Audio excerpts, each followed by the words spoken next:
Cymbeline is very fun. It's one of his romances. It's the story of Cymbeline, who is a king, and this king has remarried. That has provided his daughter, Imogen, with a wicked stepmother. She sets out to get rid of Imogen because she has a son from a previous marriage named Cloten, who she would rather see ascend to the throne once Cymbeline has died. Imogen eventually, of course, runs off into the woods. Madness ensues. She is poisoned, she falls asleep, she wakes up next to a headless corpse that she thinks is her husband. Eventually, while Imogen's out in the woods, she meets a banished lord who used to be friends with her father, Cymbeline. They are able to reconcile at the end what has happened, and there's a big battle, and everybody lives happily ever after. One of the things that makes it very challenging is that near the end of the play, the god Jupiter descends and basically rights all the wrongs, and that's why you kind of have a happy ending that gets wrapped up very quickly.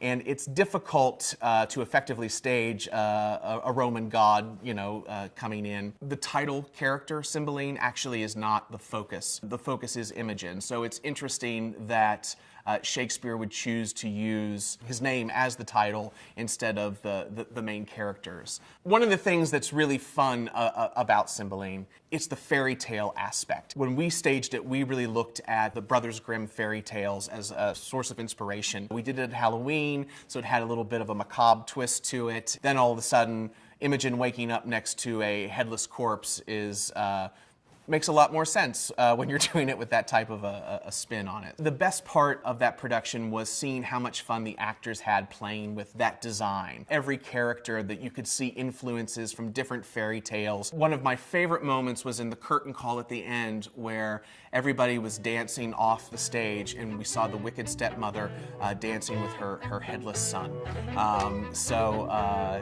That image is going to stick with me for a long time, I think.